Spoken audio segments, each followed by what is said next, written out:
ভারতের বহুল আলোচিত সেভেন সিস্টার্স নিয়ে আবারও খেলা দেখালেন প্রধান উপদেষ্টা ডক্টর মোহাম্মদ ইউনূস। চীন সফরে গিয়ে সরাসরি সেভেন সিস্টার্সের নাম উল্লেখ করে তিনি বলেছেন, ভারতের এই অঞ্চলের জন্য বাংলাদেশকে প্রয়োজন। এর মাধ্যমে বাংলাদেশ সরকারের প্রধান উপদেষ্টা ভারতকে স্পষ্ট বার্তা দিলেন বলেই মনে করছেন বিশ্লেষকরা।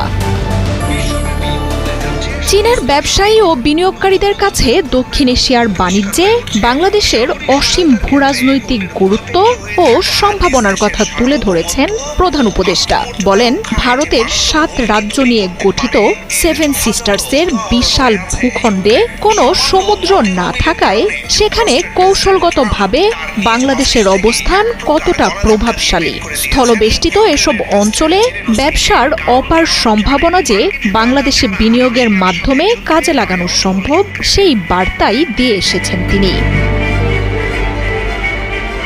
নতুন বাংলাদেশে শি জিনপিং এর দেশ চীনকে পাশে চায় ঢাকা। প্রধান উপদেষ্টার চীন সফর যেন এই দুই দেশের সম্পর্কে এলো মাইল ফলক হয়ে। বাংলাদেশের সাথে সম্পর্কের গুরুত্ব বোঝাতে বৈঠকের আগে বিরল সম্মান প্রদর্শন করে নিজের অফিস কক্ষ থেকে বেরিয়ে এসে প্রধান উপদেষ্টাকে স্বাগত জানান শি জিনপিং।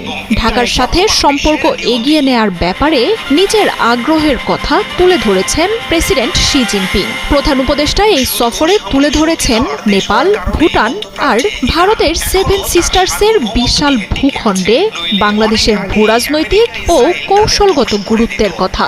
শি জিনপিং এর সাথে আলোচনা হয়েছে তিস্তা নদী প্রকল্প, মোংলা বন্দর, যুদ্ধ বিমান আর বাংলাদেশে চীনের হাসপাতাল নির্মাণের মতো মহা গুরুত্বপূর্ণ বিষয়গুলো নিয়েও। বাংলাদেশিদের চিকিৎসার জন্যও নিজের দুয়ার খুলে দেওয়ার ঘোষণা দিয়েছেন শি জিনপিং। বাংলাদেশের বিশেষায়িত হাসপাতাল তৈরিরও ঘোষণা দিয়েছেন তিনি। প্রতিবেশী হিসেবে নিজেদের পররাষ্ট্র নীতিতে বাংলাদেশ কতটা গুরুত্বপূর্ণ তা তুলে ধরার পাশাপাশি স্বল্প সময়ে চীনের উন্নয়নের অভিজ্ঞতা ও কৌশল ঢাকার সাথে ভাগ করে নেয়ারও প্রস্তাব দেন চীনা প্রেসিডেন্ট। 4 দিনের সফরে যেন চীনকে জয় করেই ফিরছেন প্রধান উপদেষ্টা ডক্টর মোহাম্মদ ইউনূস। বোয়াও ফোরামে বিশ্বের শীর্ষ ব্যবসায়ী রাজনীতিকদের সাথে আলাপচারিতা থেকে শুরু করে চীনা প্রেসিডেন্ট শি জিনপিং সহ রাষ্ট্রের গুরুত্বপূর্ণ ব্যক্তিদের সাথে বৈঠক। বাংলাদেশের এই নেতার সফর যেন হইচই ফেলে দিয়েছে গোটা চীনে।